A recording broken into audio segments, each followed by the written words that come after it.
Hello, everyone, and welcome to episode 59 of the NTS Podcast. You might notice from the title, it does say featuring Jeff from Barrage. Don't worry, he is coming. He's ditched us. He's ditched us. No, I'm joking. He sold his spot on the podcast. He's coming, but he'll be here in about half an hour. We're going to just talk through a bit of what's been going on with EU Masters and stuff before. Obviously, we haven't had an episode since the final happened. Go through a couple of bits, and then for those watching live, basically about 8 o'clock, we'll get Jeff in, in around about sort of 20, 30 minutes or so. Starting with that then, and just sort of jumping straight into the EU Masters final, we were saying off air that the NLC is now the second strongest region officially, isn't it? Yeah, the UK region as a whole has got the best ADCs outside of the European top league, isn't it? I believe that is correct. We had Deadly versus Xmati, the tale as old as time. You know, the two ADCs battling it out against each other. Xmati won, which, to be fair, normally I think there was like a stat, and I think Deadly had normally come out on top of all that. So it's really interesting to kind of see Xmati kind of come through.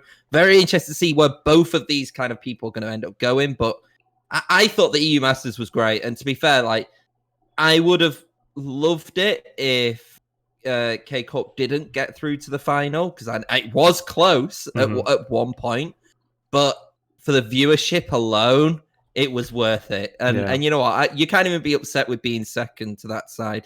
I mean, one of them might just be going to Fnatic straight up as a top laner. So so that's very interesting as well.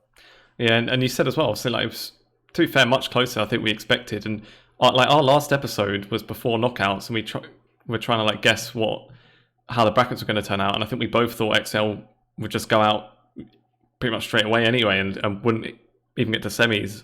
So the fact that they got to the final and put up a fight, I think, was like pretty much more than anyone expected. I think really, I thought it was, especially once they got against KCorp, I thought it would be a whitewash.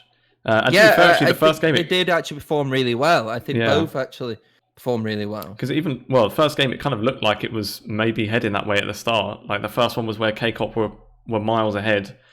And looked like they were pretty much going to easily win the game, and then they just didn't, and it just like stalled, and then Deadly was like the typical Deadly, basically able to like farm up, get strong, and then once he gets to that point, he's just like, I feel like in team fights he's like so good at just staying alive. Like they would just try and dive onto him, he would always like know exactly where to be, he'd always have his flash up when he needed it, and it was like him and Arome, I think, especially like throughout the whole of knockouts, just properly carried them through some of those kind of games. It's surprising how a brilliantly scouted top laner, Arome, can turn up at EU Masters. It's insane, really. I'd never heard of him beforehand, so it's good scouting from XL. I jest, obviously.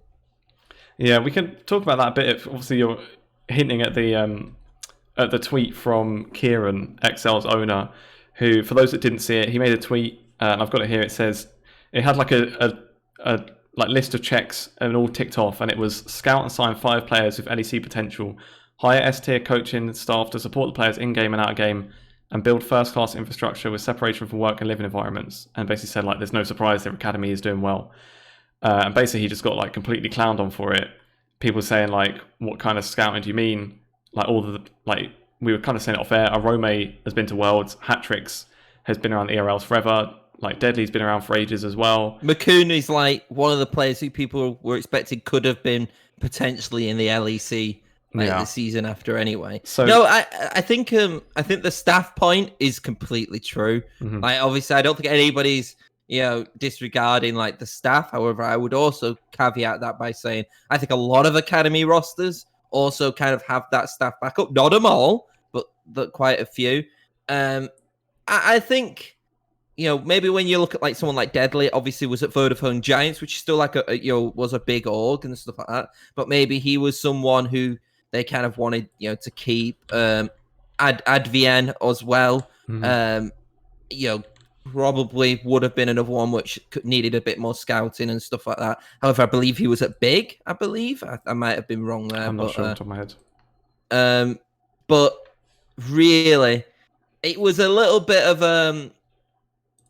I understood because obviously there is scouting involved and stuff like that. But like, I kind of, I don't think it was the best worded tweet. But when is there ever a great worded tweet, in the UK? Like, I'm yet to see one, really. To be fair as well, I think people are like seeing scouting and thinking it's like them trying to say they discovered the team, I suppose, because like you can still sign a team of 5 people that are good on paper, and the scouting was bad because they don't actually fit together.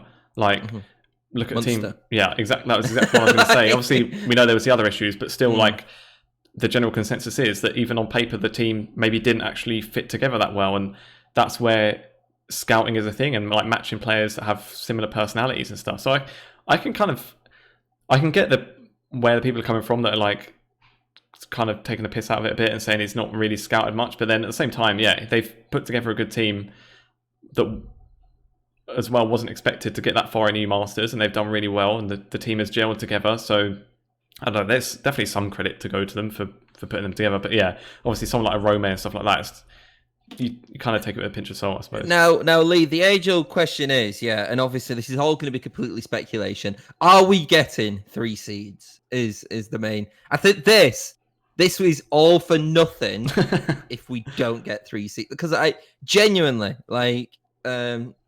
It's great to see BTXL have done that well, but I think for this league to continue to do better in the NLC, there needs to be an option for non-academy teams to go through, because it's clearly obvious that there is, obviously, unless you're like some regions, maybe like Vodafone Giants, for example, like where, unless you're like a major brand outside of League of Legends or an established brand already, it's really difficult to kind of beat these academy rosters because of the infrastructure behind them, and because of the potential for players by going on to an academy roster. Some would see that as the possible next step to go into the LEC. So I'm really interested to see how kind of EU Masters kind of approaches this. You would hope that there will be a ruling made before the season start, because if there's not, then we may just literally have the same issue in terms of like competitiveness, but then just find out that there's another team. And then you could also then argue that would also not be great, because then we're actually maybe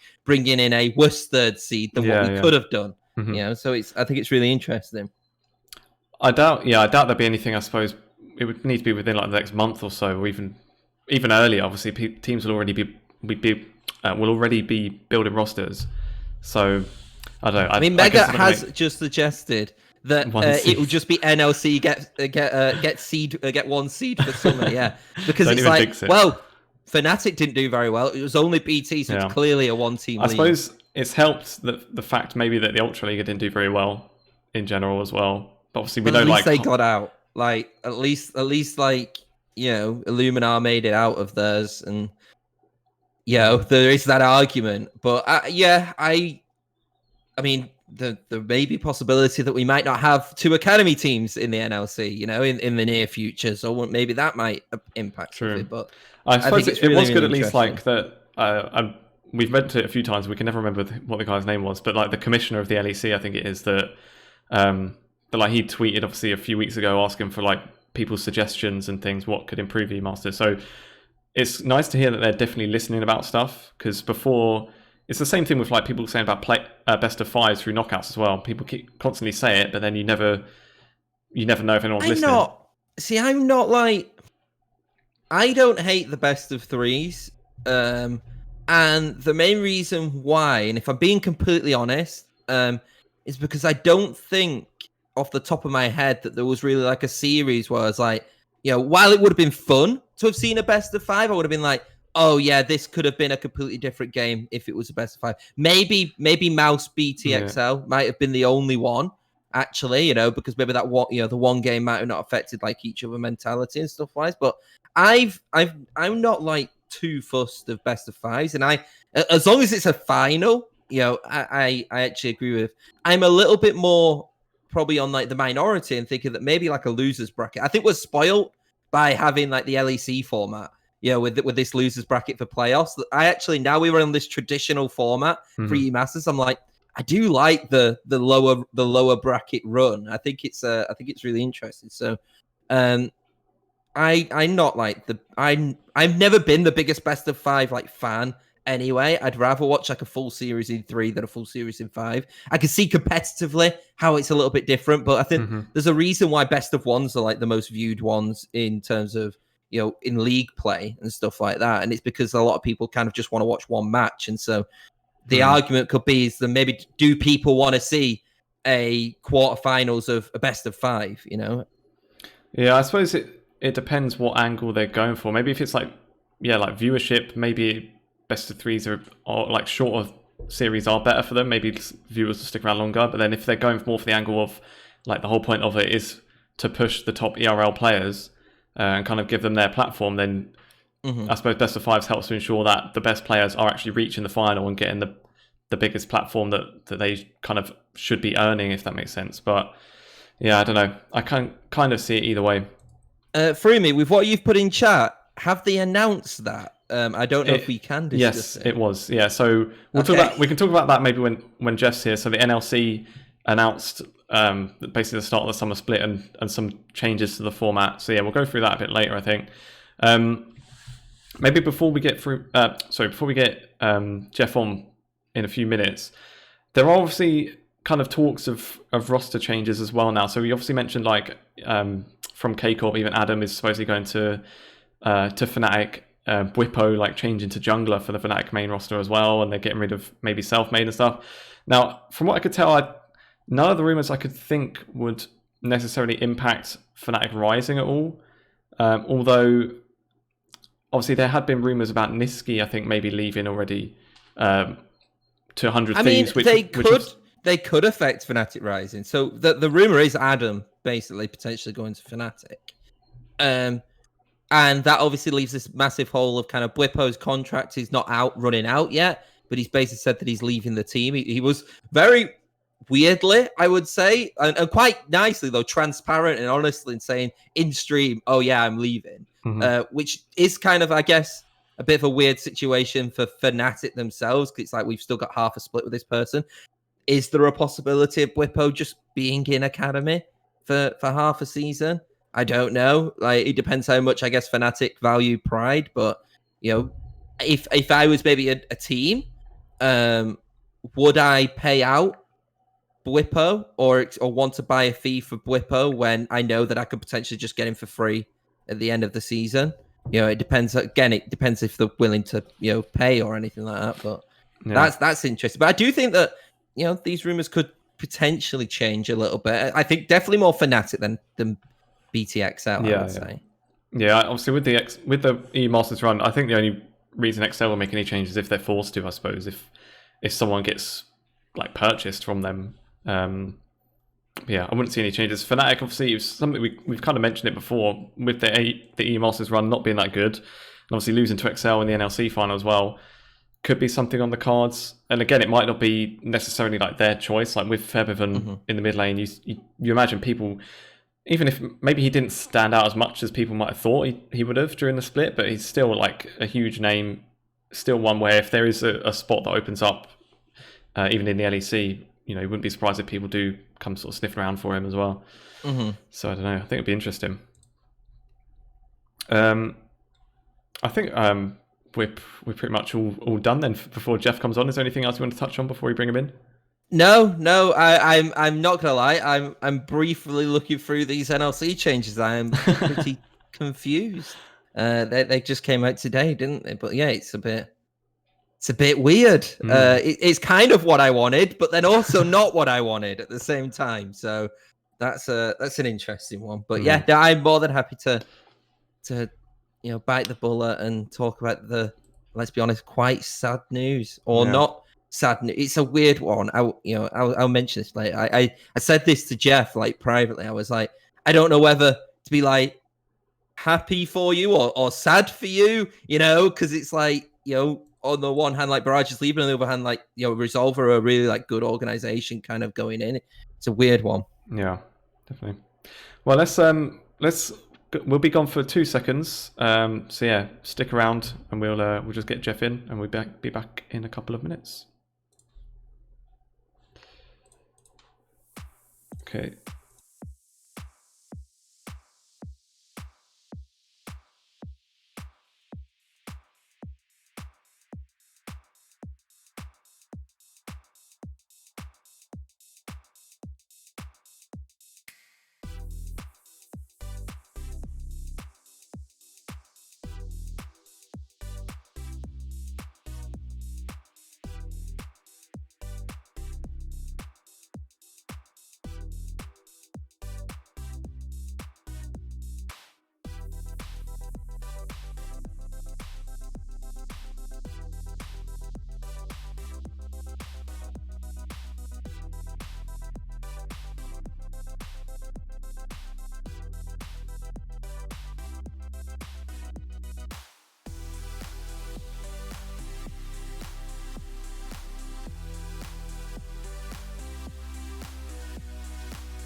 Yeah, I'm just going to mute this stream because I just realised I've got that playing in the background. Oh, cool.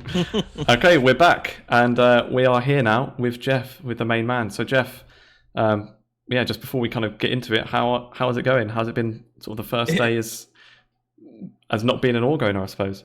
Yeah, it's been a busy day. It's not been a busy day, obviously, with Barrage and stuff. A little bit last night, I was wandering around like, what the hell am I going to do with myself now? So yeah, it's interesting. There's a lot of exciting stuff going on. Obviously, I'm not completely wasting all my free time now. I don't think I could. Like, I've spent like the last five and whatever years effectively doing 2 full-time jobs. So I've got all this free time now, and I don't feel like I can just sit on my hands and do nothing. Mm-hmm. So it's interesting. Yeah, it must be. Well, for anyone that somehow doesn't know what we're talking about, I'm just going to go through just a few of the key points of the announcement that came out yesterday, and we can kind of go through some of them and just see how it all went down. So for anyone that's not aware, obviously Jeff was formerly the owner of Barrage, who has now been purchased by Resolve. So there was a statement that came out yesterday in a Google Doc, and I'm just going to go through some of the key points. So Resolve Esports have acquired fellow UK organisation Barrage Esports. Resolve will take over Barrage's operations in all esports business matters.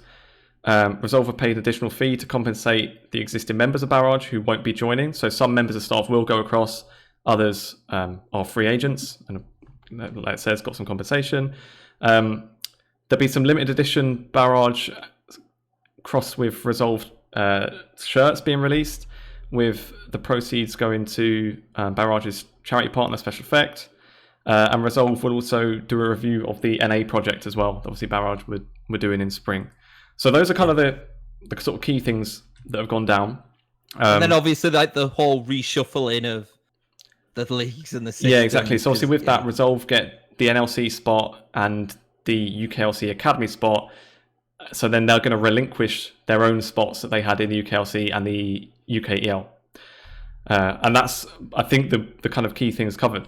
You summarised it very nicely. I don't even know what I'm doing here. Right, no, that's it, Jeff. Yeah, we just wanted the engagement. That's it. Yeah. So well, to start with, then, I suppose what kind of led to that decision? I imagine it wasn't something that you just woke up one day and thought you were going to sell Barrage. So I mean, Megalodontist was joking in the chat that it was because we were tired of boat memes, which is true to some extent.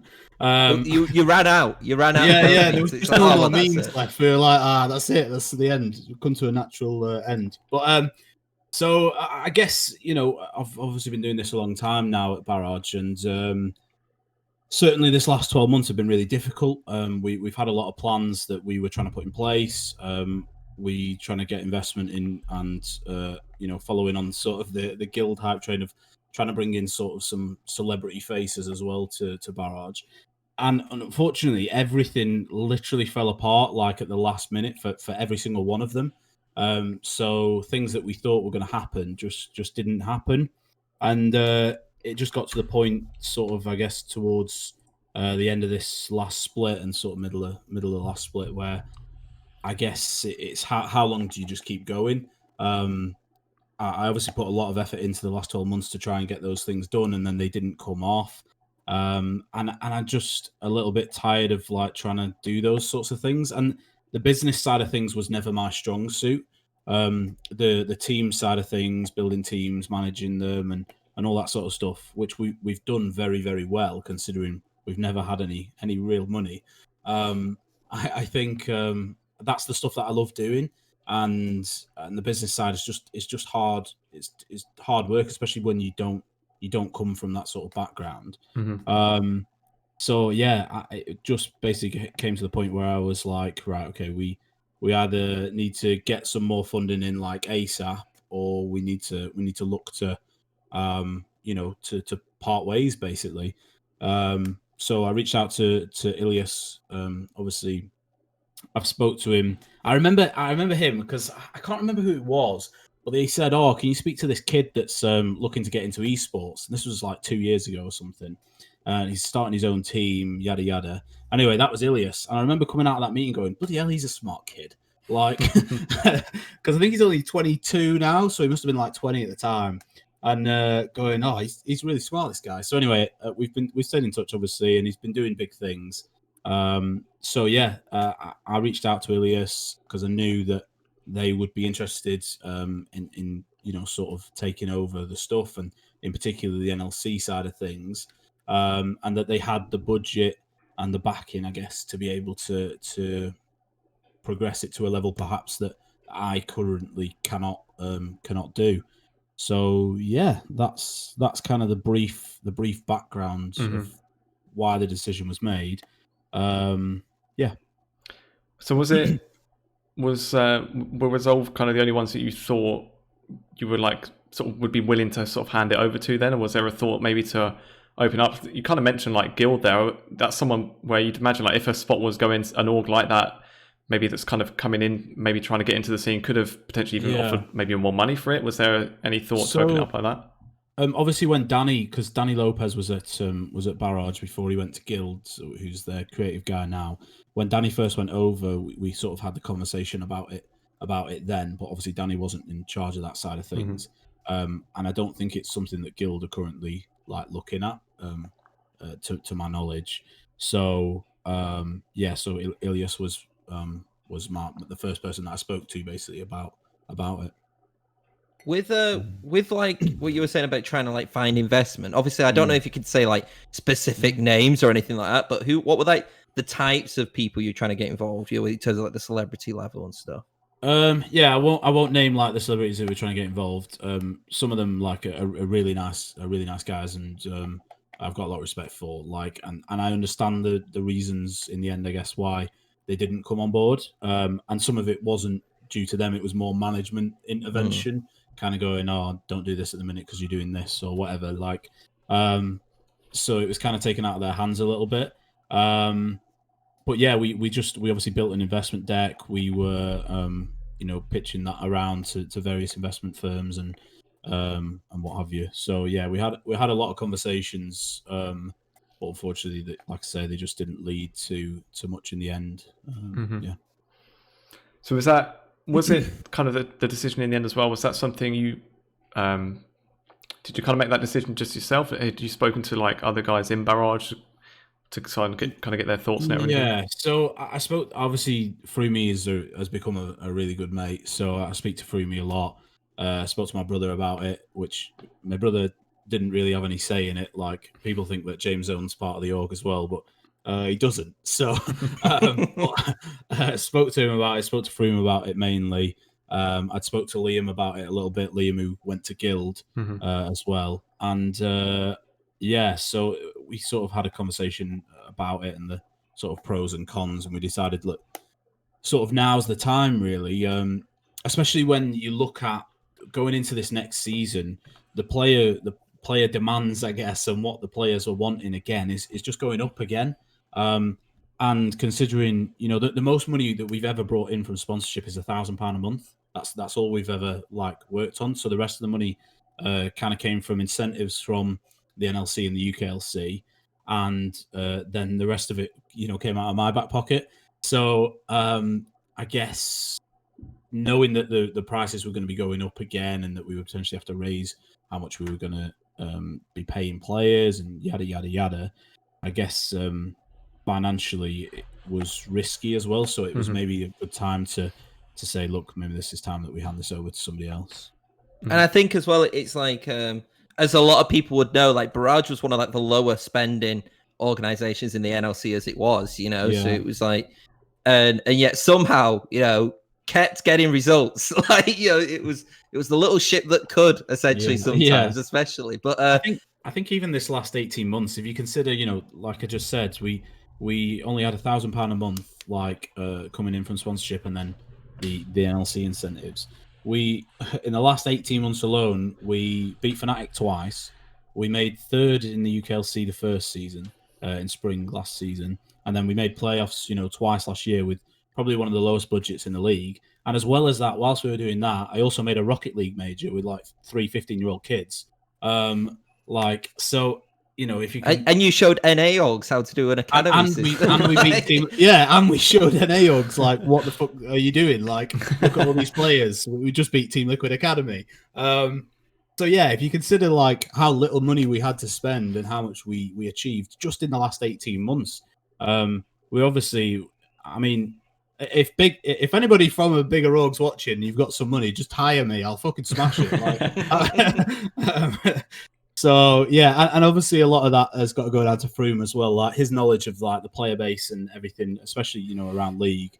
And we've had some amazing people, like honestly, some really loyal people that have stuck with us sort of throughout, for years. Like Toby, our videographer and content editor and everything. He was here when I joined Barrage. So a lot of loyal people really that are very, very, very talented, and they've done amazing. So yeah. I think what's interesting as well is that like I don't know, what was it hard for you, because with a lot of kind of like organizations, sometimes there's not that kind of like direct relationship with a lot of like people, but as you said, like there were a lot of staff in there in particular who had been with Barrage, like, and were kind of like stoneholds just for Barrage straight in from the beginning as well, like even the likes of like AJ and stuff like that, who was kind of with Barrage constantly. Was that like quite hard then to kind of realize that that was potentially was ending? You're just trying to make me cry now, aren't you? Yeah. Oh, yeah. It's just about the clips. Everybody's here just waiting for the. Yeah, I know. Yeah, I've done well so far as well, I feel. So yeah, like I mean, Alex. I spoke to Alex before this season was going to get underway, and Alex has got a new full-time job, which was busy anyway. But then one of the guys that works with us is off on long-term sick as well, so he's even busier than he was going to be anyway. So Alex was going to be around less anyway. I think after this next season, Froome was going to start having to consider his options for because he's finishing up his PhD. So whether he gets a full-time chemistry job or whether he has to look for, I don't know. Honestly, I have no idea how I've kept Froome this long. I'm really not sure. Like, I don't. Again, like LEC teams and stuff. Like, I don't know what's happening there. Like. The man works magic with no money. Like, yeah, it's bizarre. So hopefully Froome ends up with a good home, or we end up working on something together in the future or whatever. Like, I don't know, but yeah, it's pretty mental. And yeah, there's obviously been that side of it, the personal sort of relationship side of it has been very difficult. And obviously I've tried to do right by everybody. Like, part of the deal, obviously. That you said at the start was that staff that weren't joining Resolve obviously got financial incentive, which I basically said either they come or we I need this to be able to make sure that they're right. So yeah, it's difficult, and I'm glad that Anissa's staying at Resolve, because she's going to end up at Riot, like 100%. She'll end up at Riot. She's amazing. Jade, who's our new community manager, really hardworking. She's going to Resolve. I think Toby's in discussions with Resolve at the moment as well about what he's doing. So yeah, everyone's either happy elsewhere or is going to be looking for options. There's only me and Froome really that are sort of not in a position at the moment. But like I say, we've been compensated for that, I guess. Yeah. So. Plus that check that you guys always sent us to say nice stuff as well. That you've told them about that, haven't you, as well? Yeah. Don't worry, they're going to keep that up. Yeah. Cool. All right, nice. One thing, kind of going back a little bit to some of the stuff you were saying earlier, just where you kind of mentioned on a few of like those achievements you'd had like quite recently as well with the Rocket League team, the NA project and stuff like that. Because at that point, it kind of even seemed like there was like more of a buzz about Barrage as well. Like you're doing these extra things now and everything was going well. So hearing you saying that, like, sponsorship and thing was still sort of too hard to come by, do you see that as almost like a sort of sustainability thing with the scene in general, or is that maybe more to do with, like you say, maybe that kind of side of it isn't your real expertise? Yeah, I think partly that. I mean, I think it's a kind of a vicious circle, because to some extent you need the resources to be able to get to have the time to get more resources. And when it's only myself working on sort of the business end of things, it's actually finding the time to be able to do that alongside having a full-time job as well. So yeah, I mean, like it's probably a failing on my part, really, to some degree. But yeah, I mean, there's only so many hours in the day, I guess, and yeah, as I say, I've not come from that background, so it makes it slightly difficult. But yeah, I don't know. I mean, Steel Series were great. Steel Series have been awesome to work with. Hal in particular, who's like the UK marketing guy, I've had regular calls with him about it, in the lead up and stuff. And he's an awesome guy, and they were more than willing to, keep supporting us. They actually gave us a new contract literally just a couple of weeks ago before this was all done. That would have led us up, for the rest of the year and stuff. So they were great in that regard. It's just getting new people on board, I guess. And when you've got such big teams, like Guild popping up overnight, effectively, it makes it really difficult because you're now competing with those people. They've got way bigger budgets than you have. Semper Fortis being another one, I think a recent one as well, isn't it? They're with Rocket Leagues and stuff. Yeah, I think that they've got some. Well, I noticed yesterday, I think it was they're trying to get Harry Maguire and what was it, Calvert-Lewin involved? Yeah, Calvert-Lewin, I think it is. Yeah. So I mean, it's not quite the same as David Beckham, but but that wasn't a dig at like either of those guys. Like just they've got the co-founder of Atari though, isn't it? I saw that. Yeah, I haven't heard of them. I didn't know they'd acquired like Top Blokes. Yeah. So I think they're doing like a funding round, and I think they're then like looking to go into other titles. And it's a little bit like Guild, isn't it? I think it's just waiting for that right moment to go into League of Legends, like try other things first. Yeah, I think for Guild, it's either they go into the LEC or they probably don't bother, like because ultimately they've got the money to go in. Why not? So yeah, I think that's maybe what they're waiting for if they bother at all. Yeah. One thing I wondered as well. So when you had sort of decided to make the sale, was there like a thought to try and get someone that would take it over like as Barrage, which I suppose in ERLs is maybe something that happens too often, but like we've seen it with like LEC teams and stuff when they get sold to other teams and they'll keep the branding and everything. Was there like a thought that you'd want Barrage to still be around? I mean, I think it's a difficult one because if I'm not running it, do I want somebody else just like, not that I don't trust Ilias and Resolve to make a mess of it or whatever, but that's kind of been my baby, I guess, for the last 5 years. And do I want to give that up to somebody else to run? And obviously that conversation was had, about what branding they would take and that sort of stuff. But ultimately the decision was that they've put their money into Resolve and what have you, and that's what branding they wanted to go with.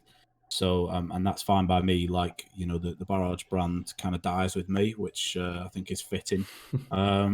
Could say that you're going down with a shit. Yeah. Yeah. So yeah, no, I quite like it that way. Nobody else can ruin it then, not that I think they would, but nobody else can do that. It's kind of, it goes out on a decent note, I think. So yeah. Fair enough. Then we said before about the limited edition shirts sort of going to charity and stuff as well. So how did that kind of come about? Whose idea was that? I don't actually know, to be honest. I think I was chatting with Dave and Ilias, and we were talking about how Resolve, I guess, kind of pay homage to Barrage, and kind of keep that sort of legacy alive a little bit. And obviously the video that went out was one part of that, and then the jersey was another part. And we've actually been discussing something else today as well. So yeah, I'm not sure whose idea specifically it was, but I think it was Ilias or Dave. I don't remember. It wasn't my idea, I don't think. But yeah, they came up with it, and I've not actually seen it yet, so I've not seen the the design of how it's going to look or whatever. But yeah, it'll be interesting. I think I was picturing like one of those, like you see when like people get those half and half football shirts. Oh no! I mean, if it is, it's going to charity anyway. I hate half and half. I hate half and half so much. I don't think it's going to be that. I think the idea is that they'll incorporate it into the logos and stuff. So yeah. Yeah, I think of that Everton Liverpool one, and I'm like, who in their right mind would get an Everton Liverpool half and half? It's just who would buy an Everton or Liverpool shirt? That's right. Well, I had well, it's kind of like getting off topic, but I went to obviously I'm a Tottenham fan, and I went to our new stadium. It was our first Champions League match there. It was against Man City, and I saw two fans almost have an actual fight because one of them was so angry that the other one bought a half and half scarf. And he was saying, he's like, yeah, but you're in the Tottenham end and you've got a Man City badge on the scarf. And the guy was like, yeah, but it's commemorative for our first Champions League match at the new stadium. So it's like, it's crazy how like passionate people can get about the other badge. So I was intrigued about the half and half shirt possibility, but it's not going to be a half and half shirt. I'll avoid any dramas. I think it should be delivered into a cup format. Like I don't know how you do it. Everybody pays for it, and then you have to do it as like a cup, and only one gets it. So there's only one of these jerseys. It's actually 50 entries for one shirt. A raffle, basically.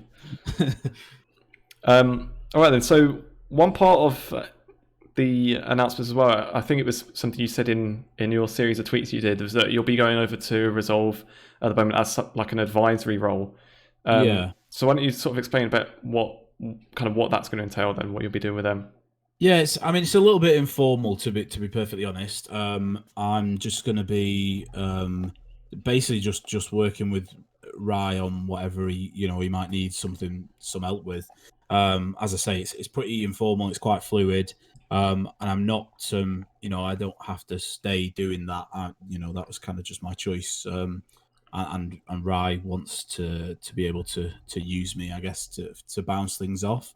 We've been speaking about the NLC roster today and things like that. So, which I'm not going to leak before that's the next question. Mm-hmm. It's quite informal, but it's just so that I've kind of got something going on, I guess, and Rye can still use me in the interim. Did you already have a roster set, or was this like decision made before even like the roster building took place? So we didn't have a roster set. We were trying to keep some of our players from last season. I think it's fair to say. I don't think anybody's going to be bothered. We were trying to keep Mummas. We'd spoke to Mummas about staying. Debu had an offer from elsewhere. Random had an offer from elsewhere, and Sefa was retiring. Sefa's going into coaching, and Kevo we obviously wanted to keep as well because Kevo's our boy. But apart from that, we hadn't done an extensive amount of trialing really or anything like that. We'd done a lot of interviews for new coaching staff because obviously Serza had left or was stepping down from the head coach role, so we'd done a lot of interviewing for coaching staff and stuff. I say through me had done a lot of interviewing. So yeah. What's do you know where that's at the moment then? Is that something that the Resolve sort of have stuff in mind as the process is going on? Do you know? Is that something you're not maybe too involved with? What you mean for their new roster? Yeah. What do you mean? Sorry, they've got their new roster sorted. Yeah. Okay. Cool. Yeah. At least it's not like what Godsent did. It's not like, no. Here's a roster. I mean, if it was going to be a Godsent job, I want a soul to Resolve. I think Rye would have bought it, would he? No. Resolve is and Rye is way more organised than that. Mm-hmm. Plus, I think he would quite like to keep the spot that he's just paid for. Yeah, I was going to say that. So, because I don't know, people probably saw like the tweets that I think it was Crane was making it like kind of joking, like imagine Rye buys a spot and then gets like instant relegated back to UKLC. So yeah, that's not going to happen. Yeah, I was going to say, so without necessarily obviously saying who's on the roster, then where do you reckon they'll end up sort of roughly? I mean, it's difficult because obviously right now we obviously only know the academy teams, don't we? So it makes it difficult, and Singularity as well. I guess we know because they're not making changes. I think Nordevent as well have said that they're like potentially So I mean we'll see. It's nice to see consistency. Yeah, for a change actually. I think from what I know they've got a good mixture of sort of up and comings and experience. That's all I'll say. I think it'll be fine. Yeah. Cool. Did you say they utilised great scouting and world class staff like Excel have done? I was just going to say you're mocking Kieran here, right? I think he's done a great job. It was just funny. I'm not going to comment on that because Kieran is a good friend of mine, Tom. And I think I think he's great. I think he's great. It's just it was a funny tweet. Yeah, I think it was worded poorly, to be fair, and I think he tried to clarify afterwards. But yeah, it is what it is, isn't it? Well, then, other than like the advisory stuff with Resolve, then you said as well that you weren't looking to sort of completely leave the scene. Maybe would do like kind of advising type things elsewhere. So yeah, what are the kind of plans with that then? Yeah, so I guess for a little while, at least, I am going to sort of chill for a little while, even though I'm not sure how long that will last. I'm going to be doing I'll put something out properly, maybe next week or whatever, about doing some consultancy work. And basically, I'm going to be just working on a variety of projects, I imagine. I've had some conversation with Dom Sacco, because obviously Dom's doing consultancy work now. I've had a call with a law firm who potentially got some consultancy clients.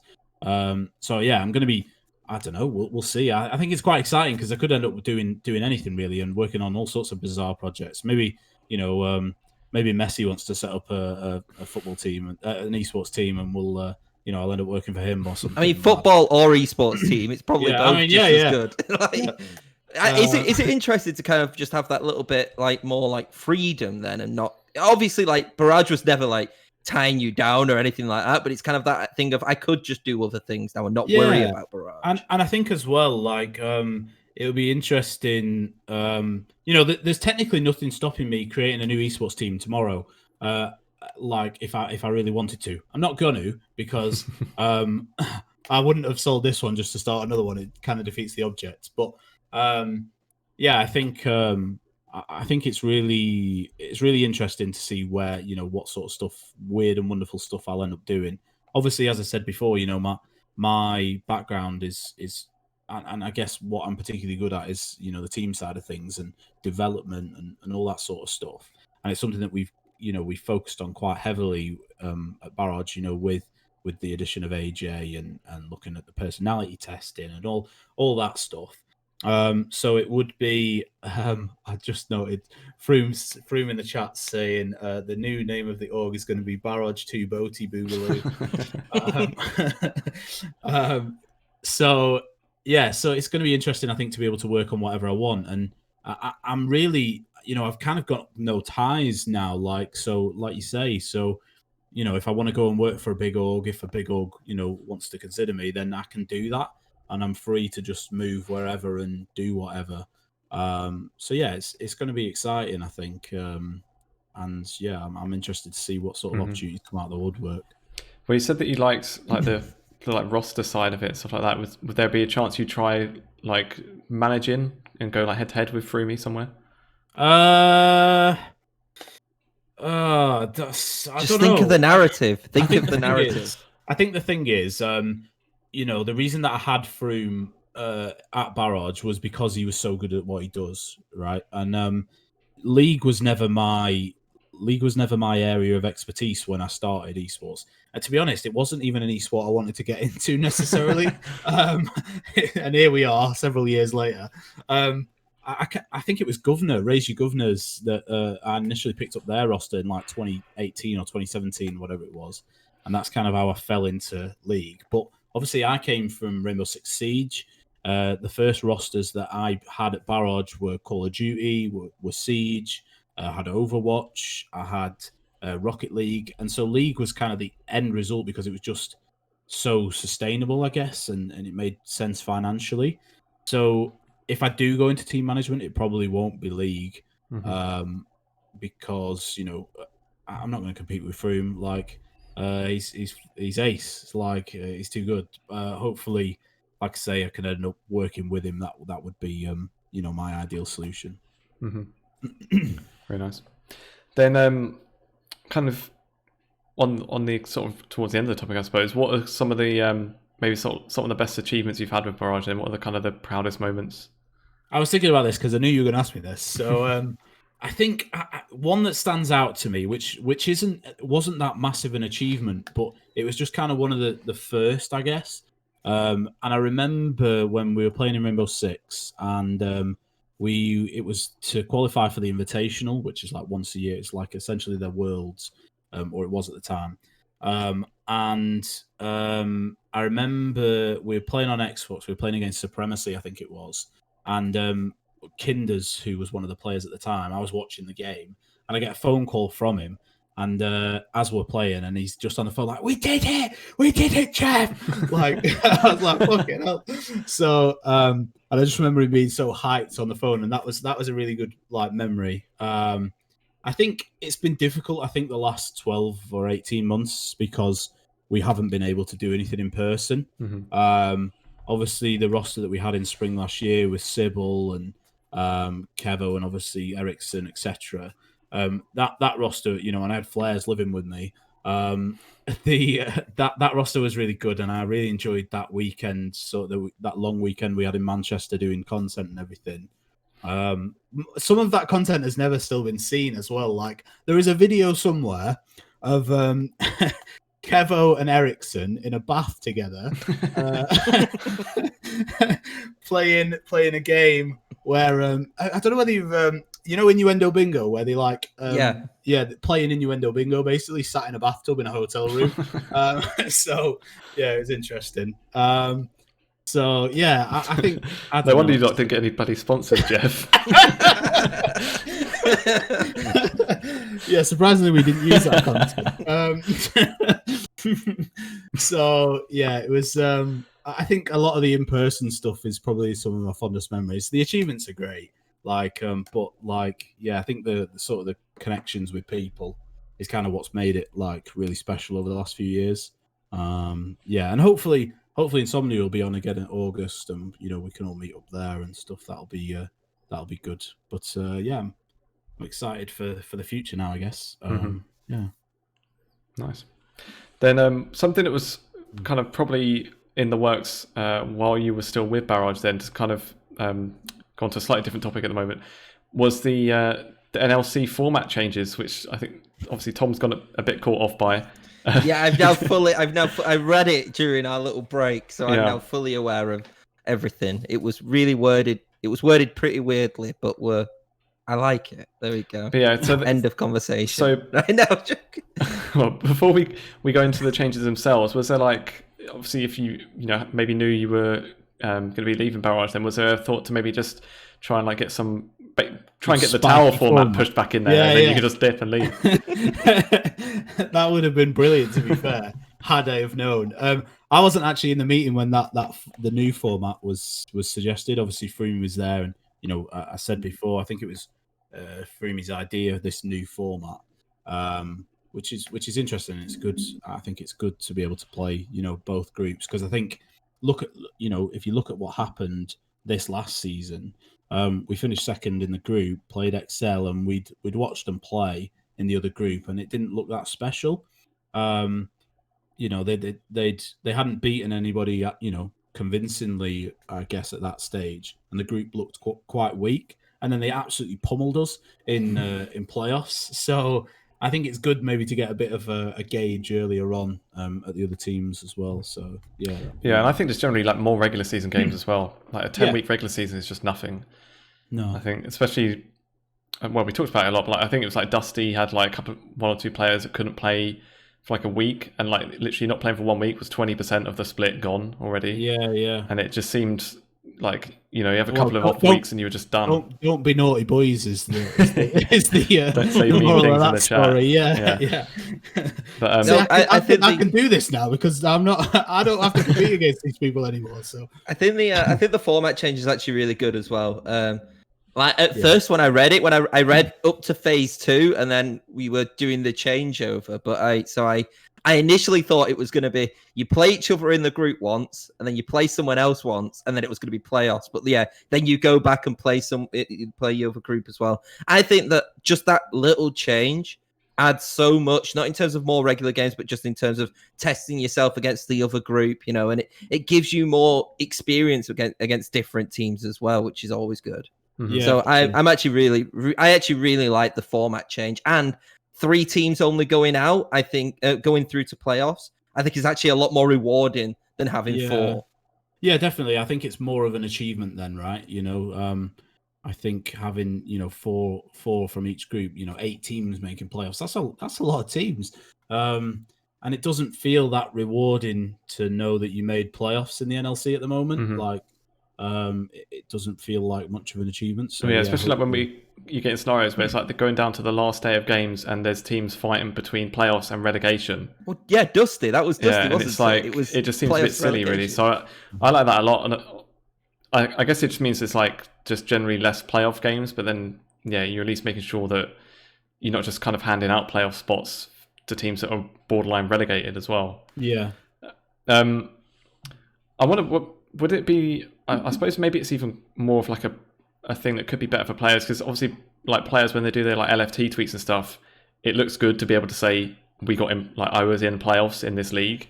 So I suppose maybe from a player perspective, I don't know if they'd necessarily prefer it or not. I mean, I guess, people know, don't they? Like, if you're a team manager, you know how hard it is to make playoffs in a region or whatever. So whether you can put that on your LFT or not, I think is kind of irrelevant. People know that, if you made 6th to 8th or whatever it was, in the NLC, that wasn't actually that major. Like, it's not like making playoffs in another region because there is so many teams in it. So yeah, I think it's better, and it'll reward those that actually do make it to playoffs a little bit more. Mm-hmm. And we do have to say as well, something that I did forget is that Barrage will be the first ever NLC Open champion. So that'll never change. So there's always that. Mm-hmm. True. Yep. They can't take that away from us. Nobody ever beat us. Yeah. No, yeah, that's pretty good. And I've got a 100% win rate against Team Liquid. So, and technically, if we're going right back, I've got a 100% win rate against Optic as well. So I'll take those. Nice. Well, I think Frumi's hinting that maybe it was that Riddle might try and claim that maybe they were the ones that actually had the NLC full open 100% win rate. Well, Riddle should maybe just sign the fucking roster again rather than releasing them for us to just get and win. True. Well, you said as well, like a minute ago, about you can kind of give your takes now that you're not attached to anything. Is there any, and maybe to get a couple of good clips, anything you've kept, maybe anything you kept to yourself that now you're free to say? I'm not sure, actually, off the top of my head. I hadn't. Should we just go through every single team? If you want. Yeah, no, it's good. Yeah, I don't know. I've not really got anything off the top of my head. No juicy ones anyway that I can think of. I'm sure there will be some. But yeah, I'll call a few people out for you, Tom, when I remember. Well, I think just going off kind of like memories with Barrage and stuff like that, I will always remember when you got like Flazy and Ericsson, because I remember being on this podcast and being like, what is this? What is this team? This team is bottom. I was like, I was so positive. I was like, I've never heard any of these players. Like, they brought someone out on loan. Surely that's not going to be good. and yeah, immediately I was ripped into constantly every time. First week Ericsson killed Magi Felix under his tower. Exactly. And just like, what were you saying, Tom? What do you reckon was kind of like the best iteration of Barrage League of Legends then? It's difficult, isn't it? Like that team was so good to watch, like because they were so aggressive. Like, and I loved watching League with them because we just had our foot on the accelerator from minute one. And I think had the meta not changed so drastically going into playoffs, and also obviously Sybil having to go back to Australia, I think we would have done even better in playoffs and potentially made EUM with that roster. I don't know, it's difficult because I feel like the roster that we had this last season just gone was really strong. Mm-hmm. But I think the quality of the academy teams is obviously very good as well. And getting battered by XL the first game in playoffs just massively, I think, hit the team really hard. When I think we'd done so well up until that point. So yeah, it's an interesting one. Mm-hmm. But yeah, probably I think the Flares one was definitely my favorite one to watch because they were just mental, like so aggressive. It was so good. Mm-hmm. Cool. Was there Any kind of regrets or anything? Anything you wish you guys had done while you were still there, or too many to start with? I mean, yeah, but nothing major. Like I think we've done well with 90% of things, and things have kind of played out pretty well. There's obviously been the odd fuck up over the years. Like nobody's perfect. But yeah, no, nothing major that I regret massively, and nothing that I would go back and say, oh, I would do this differently. Like because I don't think I would necessarily. You know, maybe I wouldn't have chosen this player with that player or whatever, but like I mean nothing that's worth. Would have kept this guy called Dreedy on for a little bit longer. He seems pretty good. Yeah, he's alright, that Dreedy lad, isn't he? Yeah. he's I think, to be fair, like in Spain he's done so well. We're taking full responsibility for his development, by the way. It was nothing till he came here. No, but I'm glad he's doing well. He's a nice lad. So yeah. Very nice. I literally had something I was about to ask you then before that Dreedy comment, and it's just like... Oh, sorry, did Dreedy just threw you? Yeah. I think he threw a lot of people, to be fair, because he's performed very well in EU Masters. That entire UKAM roster was a team which I don't think anybody expected to do as well as what it actually did. But... And I think Dreedy tweeted something to that, to that effect himself. So, yeah, I don't think that's unfair to say. Mm-hmm. Oh yeah, I remembered what I was going to ask. So now that you're kind of like leaving the owner side at least, just what are your kind of general thoughts on where the scene is headed? Like, yeah, just kind of in general in the UK scene and where do you see it going? Well, obviously the rules have changed slightly for UK, like for the leagues below, haven't they? Which was announced like this past week. So you only need two players from the region. Yeah. Which is worrying, I think. I think UK players, we haven't got a great amount of them at the top level as it is. And does that mean that we're going to have even less now because we can import? Probably. I think there's a couple that are coming through that are really decent. Obviously, Soft, highly rate him. I think obviously Shikari, hopefully he'll make a return this season. He's very good. And then Chimera is probably the best mid laner that we've had for a long time. I think he's ready for NLC. Yeah, I don't know. It's difficult. I think there are some really good young players. Hopefully, we'll see like No Name and what have you come through because I think he's a talented young man. Yeah, it's difficult. I think we will see less UK players just because of that rule change, and that worries me slightly. But yeah, we'll see. I think there's some good orgs in the UKLC, some shit ones as well. But I think the vast majority are decent now, to be honest. So. And I think as well, like there is like, I mean, EU Masters should kind of highlight that there can be UK talent. 2 UK ADCs in the finals of EU Masters kind of says a lot, really. And it's and to be fair, I've always been the one like who's like, wow. Junglers, we've got like quite a good like crop of junglers, as you were saying, so it's like it's interesting to see hopefully more UK players. And I think with like the systems, I think we are going to get that. Like I said, I do worry, and I do hope that orgs look at this as like a you can have 2 UK players, but really you should have more, if you wanted to. I think the issue is more in depth than that. I think that the ladder and the path to pro is great. Like we obviously have a very clear path in the UK, but I think the problem is more that the UK is more a console market, I guess, and not so much. We don't have the same number of League of Legends players as compared to like France and Spain and that. So obviously we have less very, very talented players because we have less players coming from the region in the first place. So I don't see that changing. That's not possible to change. So it'll be interesting, I think, to see what direction it sort of heads in. But yeah, like you say, obviously a clear progression path is a good start.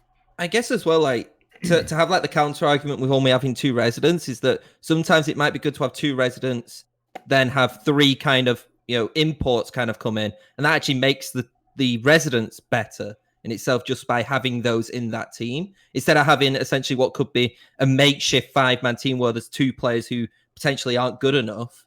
I'm not saying that isn't there, but like it could potentially help these teams by having, say, someone like an ADC or a support being from a different region as well. Mm-hmm. Yeah, for sure. And I think something that we tried to do with the UKLC team was to have that sort of mix of experience and of rookie talent.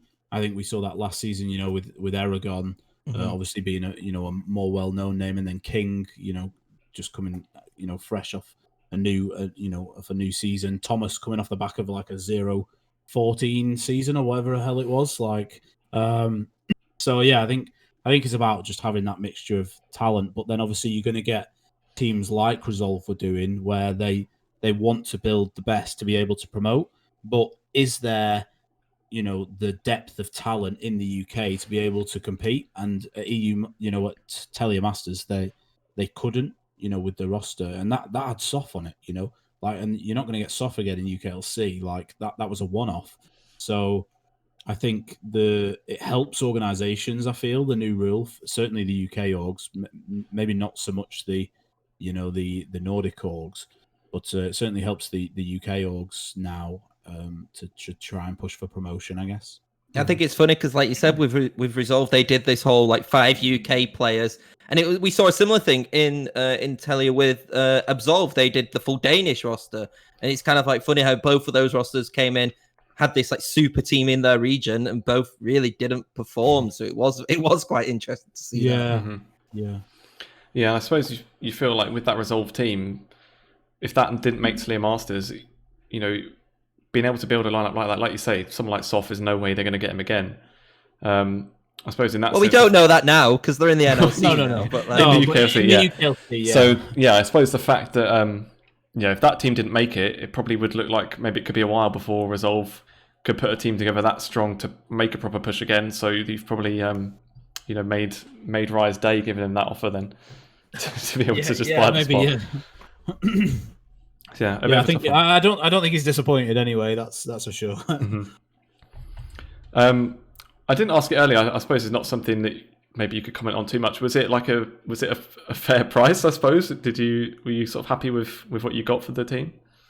I mean, yeah, I'm happy. Like I said yesterday, it's kind of a mixed feeling. Like I'm happy that what I've got for the team, and to be able to move on and do my own thing. Which is a project completely out of esports, which is where that money will go into. It's kind of bittersweet, isn't it? Like so yeah, it's like that. That's right. And is there like you said before about obviously like the amount of just extra free time you're going to have then as well? Have you sort of planned of anything you want to try outside of esports that you maybe just didn't have time to do? Yeah, so I'm basically starting another business, which is going to be more focused on travel. For the last couple of years, I've spent a lot of time traveling. I wish I was. I've spent a fair amount of I've been to quite a lot of countries now, and not really. I've obviously took pictures and filmed bits here and there, but I'd love to be able to do that properly and like make some content out of it and stuff. And I think that's something that myself and Toby are going to be working on together. So yeah, I'm looking forward to that. It's going to be interesting, and to be able to have, I guess, the funds to be able to go and do that and travel again is going to be good once lockdown's over, obviously. Which yeah, hopefully soon. I mean, they obviously announced the green list countries yesterday, so I'm looking forward to traveling to a couple of those in the next couple of months. Yeah. I spent my afternoon pretty much planning that. So, nice. Yeah, it's and apart from that, like, I don't know, I might get to play some video games again, like, because I've barely played I booked some time off, like, I don't know, during lockdown to play like Cyberpunk and things, and obviously it was too buggy to play at the time. So, yeah, I don't know, it's going to be interesting. Yeah, there's plenty to do. I'm sure I'll be bored though in like 2 weeks. Well, I was going to say, like, you've got you've like sold Barrage, got the time to yourself now, and just start a new business and spend all your free time on that. Yeah, that's literally what I'll do as well. Like, I was building a website the other day. I've spent all morning planning for one of the trips, and yeah, so that's 100% what I'll do. There'll be no break. I can't sit. I can't sit around long enough. So, yeah. What's like you mentioned it obviously earlier, your brother James as well was obviously part of the org and had been with you the whole time. Do you know what his plans are? If he's going to try and sort of stick around in the scene as well? I don't know. Probably not, to be honest. Like, he'll still be like active on socials and watching esports and stuff, no doubt. But like, I think James. I think people think that James did more than he ever did as well. He's very good if I tell him to do something and go, James, can you do this? Like, he'll be able to do it, but he has no like initiative to do anything on his own. So, yeah, unless he ends up working for me again in some capacity, like, yeah, I don't think he's not certainly going to be actively looking for something in esports. I don't think. Maybe I'm wrong, but yeah. Well, Nilmar in the chat saying James called out, and I was just going to say, like, we said you can like fire your shots without repercussions, but if it's your brother in the next bedroom, he doesn't live with me anymore. So yeah, I've got it's all coming out now. Yeah, so now we know why Barrage broke down. Yeah, lazy bastard. No, I'm grateful to my brother. He's done a lot over the years, like just helping on all sorts of weird and wonderful stuff. But yeah, I genuinely don't think he would do anything like that wasn't with me, because I don't think he necessarily would just go and work for somebody else like in esports. Yeah, that's fair enough.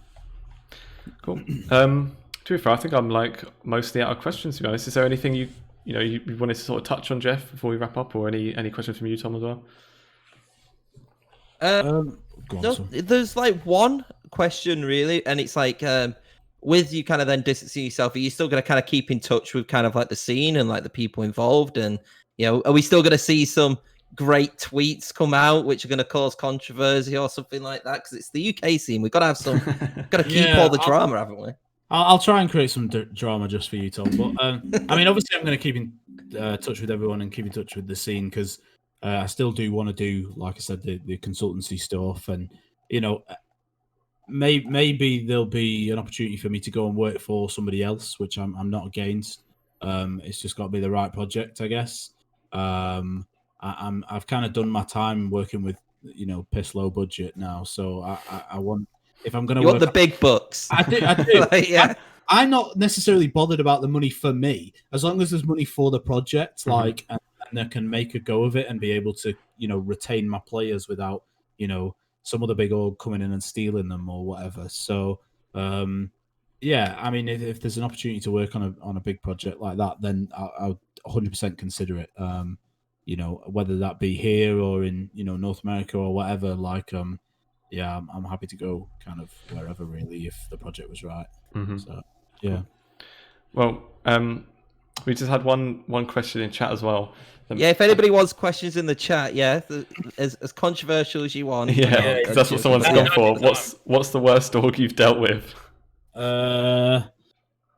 Diabolus. They were a bunch of dickheads. I had a feeling you might say that. Yeah. Glad they're not around anymore. Munster? Well, not Munster, but like... I didn't really have any dealings with Munster, though. Like, I mean, Kieran was just an idiot, and nobody should have ever put him in that position to be able to fuck it up. Like, do you know what I mean? Like, come on, everybody knew in the scene. So, yeah, I mean, I didn't really have any dealings with Munster, but that was just stupidity, I guess. Whoever brokered that deal, to contrast that, I think they're doing a much better job now that Phelan aren't involved, and Kieran isn't involved. So, yeah, it was just whoever actually got Kieran into that seat is a bit of a mistake, I guess. But damn. Well, yeah, good to end on one spicy one at least. Oh, there you go. Another one. Which player was the most surprisingly good or bad to work with? Any divas? He judged incorrectly. No divas really, other than Diva himself. No, not really. I can't think of anyone, to be honest. I think. Was there anyone who like you kind of went in saying, okay, this is the kind of level which he's going to be, and then like you're like, wow, actually, we've got ourselves a bargain here. I think Ericsson was very much on that train, because obviously it was a bizarre loan deal that he thought he was going to sit out on the sub bench all season. And then obviously, like with Sybil and Flares, we knew they were good, but we'd never seen them play when we signed them. So, we'd never had them in a scrim or whatever. Mm-hmm. So that was like worrying, I guess, to some extent. Yeah, I don't know. No divas really. It's some like I see Governor in the chat, and Gov's one of my favorite players ever. Like, such a nice guy, and it was him that got me into League. The twat. But yeah, I don't know. Yeah, no divas or anyone particularly horrible to work with. I think we've had a good bunch. Mostly. Mm-hmm. Players always disagree and stuff, but never. I've not really had any, run-ins with players. Freemy has, but. Yeah, no, I feel like if we had Freemy on here, there'd be like a list of just players which he doesn't want to work with. Yeah. Yeah.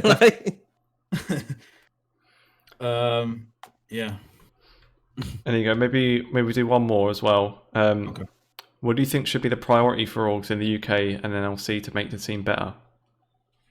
I don't know. It's difficult, isn't it? Because I guess the problem is it's easy for me to sit here and say, oh, you need to do X, Y, and Z. But I know from being in that position that, that making content or doing this, that, and the other is not that easy if you haven't got the money. And a lot of the UK teams don't. Yeah, Freemy's just put merge. Like, yeah, just all the UK orgs should just merge into one super org. I mean, it's not the worst idea in the world.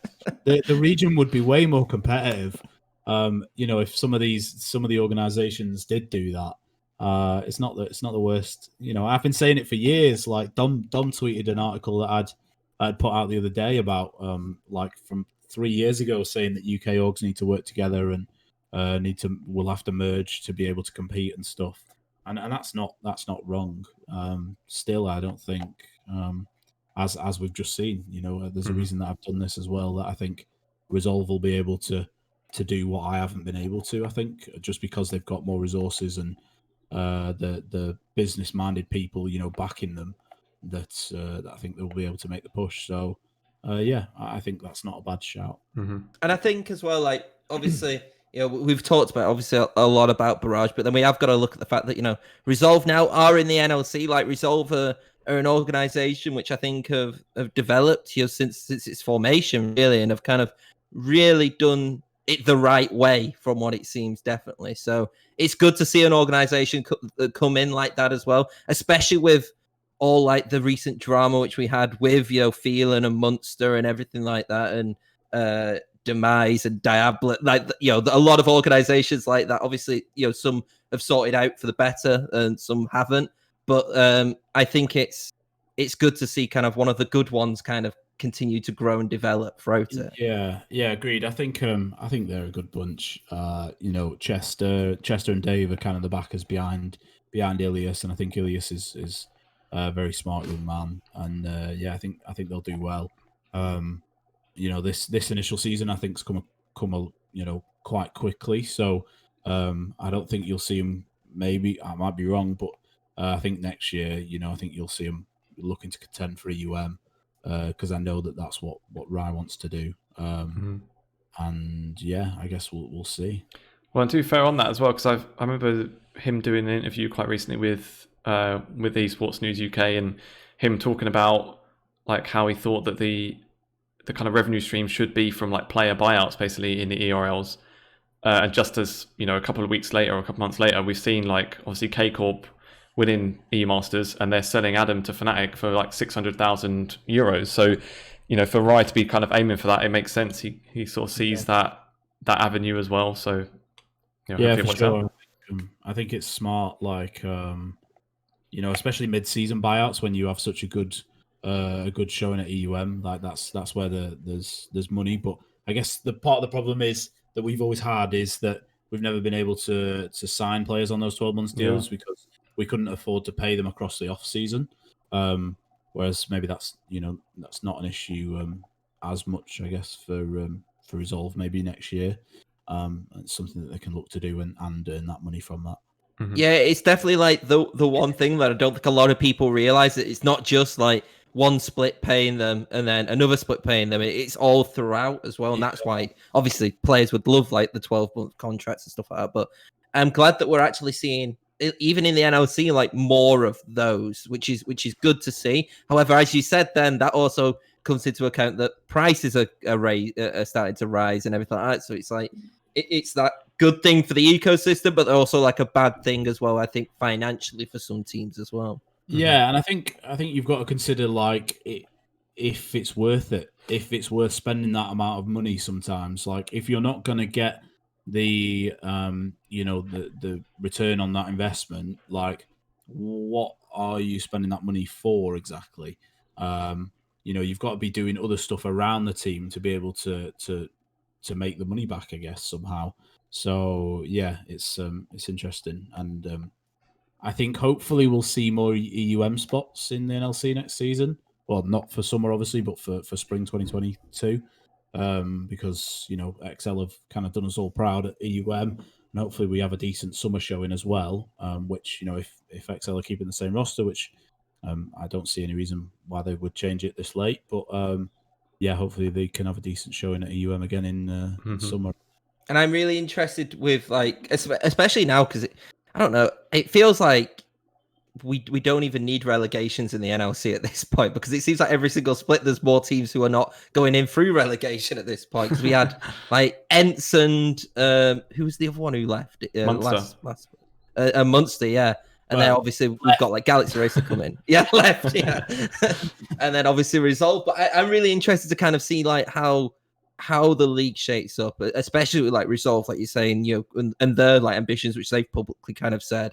And then also like the outlier, which I think is like Galaxy Racer, is like I genuinely don't know how much they're gonna put into this or anything like that. I think they've got like Middle Eastern backing, haven't they? Yeah, it's massive. It's the one org I was like, if this team gets in, this could be very interesting because they are huge in the Middle East. I don't know what their roster plans are. I've not heard any rumors or anything.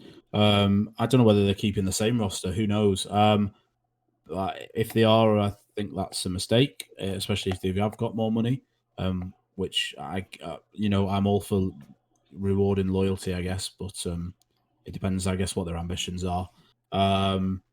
It's going to be interesting. They've definitely got a lot of money, and obviously before League, they've been in Rocket League and stuff as well, where they had a decent show in there. So it'd be interesting. Some new up and coming talent, some fresh blood, some new orgs and stuff coming through, which I guess old dinosaurs like me have got to step out of the way. So nice. Well, I think on that note, we can maybe start to bring the episode to an end. So, thanks very much, Jeff, obviously, for coming on and kind of talking through everything that's happened. It was just, I think, really lucky that we asked you to come on this week as well. It wasn't like we had some inside information. It literally, like 3 days ago, I said, Jeff, you want to come on? And you said, yep, I think it's probably a good time as well. So, perfect. Yeah. Quite fortunate. I'm glad it got announced yesterday because it was supposed to be Thursday and then it got pushed back to yesterday. Oh no! If it got pushed back today, like I'd have been a mess. Like I was a mess yesterday. So I'm glad I've had a day to kind of just fucking chill out a little bit and just emotionally get over it and what have you. So it's like a breakup. It's a bizarre feeling, but yeah, thanks for having me on, guys, and thanks for your support, I guess, as well. Like over the last however long, like a couple of seasons and what have you. Definitely throwing some Barrage merch your way, but I appreciate it, and I think you guys do a good show here. So thanks very much. And I'm just gutted that you haven't cried at all. Yeah, very well. You nearly had me at one point. Nearly had me at one point. I thought if I hit the family element, like that's the one. Like... nearly. Oh, never mind. And obviously, I want to say thank you to you guys and Barrage as well. Obviously, always supporting us, and sometimes we'll have guests on that maybe don't engage too much once the episodes around things, which they're not exactly forced to. But always nice that Barrage would tweet us out and give us some retweets and things. So thanks for you guys for supporting us as well, I suppose. Yeah, no worries. And we hope you see you stick around the scene and and have an excuse to have you on again at some point as well. Yeah, definitely. I'll be back. We've already got Frumi on locked in for the tier list. So Oh yeah, that'll be good as well. If he's not attached to an org as well, he'll be able to be ruthless. So, but the worst, and what I'm realizing here though is that when me and Lee do these tier lists, they're normally like 2 hours long anyway. If we add Frumi to the mix, we might be doing like a Ludwig subathon or something. He'll just tell you you're wrong though, and then you'll be like, "Oh, fair enough." Yeah, we'll see. Yeah. We'll maybe like put him on like a timer or something, so he only gets like 30 seconds we all can, No, per player. What'll happen is it'll be Tom talk for ages about this player that he's never heard of, and then Frumi will just go, "You're wrong." Yeah, let's see. Yeah. Well, even if I am wrong, I will go against it. I will be like, "No, I'm right," and then Lee, you're just going to be in the middle of us, just like, "Guys, this is a podcast." Mediate. Yeah. Yeah. Let's see. All right, then before we properly wrap up the episode, obviously we are, as always, kindly hosted by the UKEL. So we just have a little quick look at what's coming up for the summer season. So the summer split dates have just been announced in the last couple of days, which you see on the screen there now, starting on June the 3rd, with the regular season finishing on the 19th of July, with the playoffs then kicking off later on in July around the 24th. So yeah, watch out for roster updates and things coming out over the next few weeks, I'd imagine.